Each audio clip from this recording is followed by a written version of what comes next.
प्रदेश सरकार का आज दूसरा बजट पेश हुआ है। बात करने के लिए उत्तर प्रदेश सरकार में कैबिनेट मंत्री आशीष पटेल जी हमारे साथ हैं। सर, आज बजट पेश हुआ है लेकिन विपक्ष बहुत हमलावर है। कह रहे हैं पिछली बार का बजट खर्च नहीं हुआ, फिर नया ले आए, अब की 7 लाख करोड़ का ले आए, पिछले बार 6.5 लाख करोड़ का लाए थे।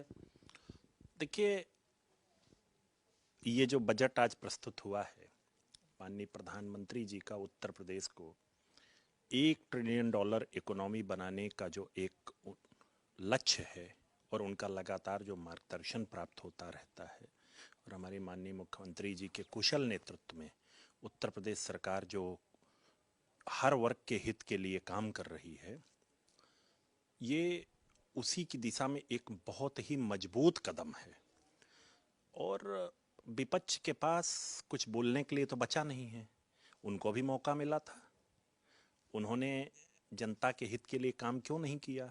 अगर जनहित में काम किए होते तो जनता उन पर 17, 19 और 2022 के चुनावों में अविश्वास क्यों जताती?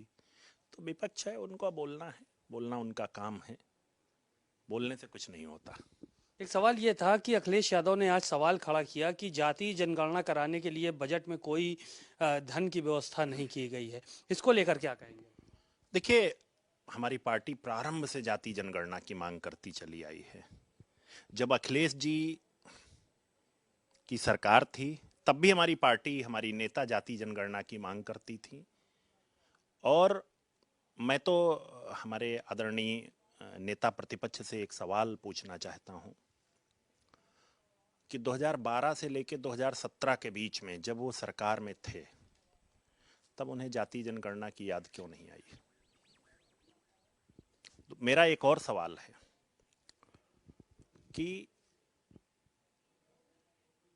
जब आप सत्ता में होते हैं और आपके पास पिछड़ों के लिए कुछ करने की क्षमता होती है, कुछ आप सरकार में रहते हुए पिछड़ों के हित के लिए कुछ कर सकते हैं, तो उस समय आप भूल क्यों जाते हैं? मैं तो एक छोटा सा उदाहरण दूंगा आपको।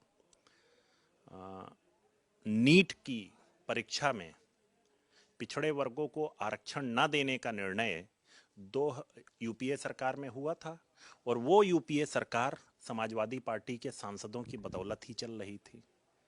तो उस समय समर्थन वापस क्यों नहीं लिया?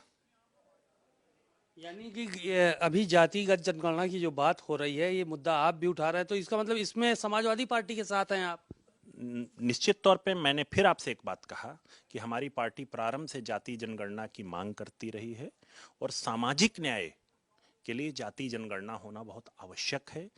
पर मेरा ये एक सवाल दूसरा है, इंटेंशन किसका क्या है? ये बहुत महत्वपूर्ण बात रखती है।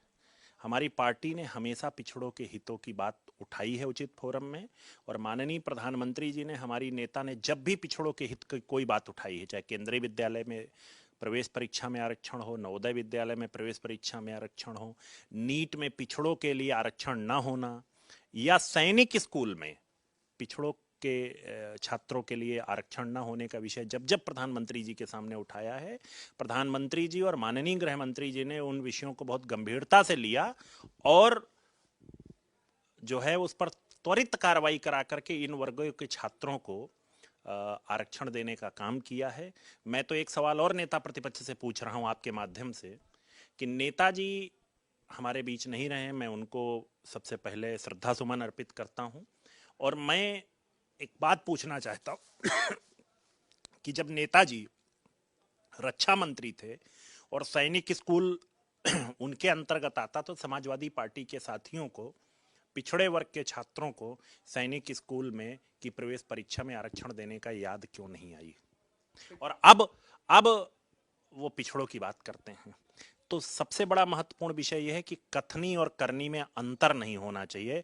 हमारी पार्टी जो कहती है उसको करती है और कराती है, और बाकी लोग सिर्फ कहते हैं। ये उनके लिए चुनावी मुद्दा हो सकता है, हमारे लिए ये सामाजिक न्याय की लड़ाई का एक महत्वपूर्ण बिंदु रहता है हमेशा। एक आखिरी सवाल ये था, आज समाजवादी पार्टी के कई विधायक शेरवानी में नजर आए, अखिलेश यादव खुद भी शेरवानी में नजर आए। बड़ी चर्चा रही आज शेरवानी को लेकर सदन में भी। अभी सभापति ने भी कहा कि शेरवानी में जो है वो चमक रहे हैं आप ज्यादा। अब पहनावे पे मैं क्या टिप्पणी करूं, पर मेरा इतना जरूर कहना है कि हमारी पार्टी के लिए और हम सब के लिए, हमारे जितने माननीय विधायक गण हैं, मैं स्वयं, हमारे लिए जनता का हित सबसे ऊपर है। और मैं माननीय मुख्यमंत्री जी को बधाई देना चाहता हूं कि उनके नेतृत्व वाली सरकार ने आज वास्तव में गरीब, किसान, नौजवान और महिलाओं के जीवन के स्तर को सुधारने वाला बजट प्रस्तुत किया है। बातचीत के लिए शुक्रिया। आशीष पटेल जी को सुना आपने, उत्तर प्रदेश सरकार में कैबिनेट मंत्री हैं। उन्होंने साफ तौर पर यही कहा कि अगर जातिगत जनगणना की बात अखिलेश यादव को करनी थी तो उस वक्त करते जब उनकी सरकार उत्तर प्रदेश में थी। उस वक्त अपना दल लगातार मांग इस बात की कर रहा है कि जातिगत जनगणना होनी चाहिए। कैमरामैन आशीष के साथ सीमा नकवी, भारत समाचार, लखनऊ।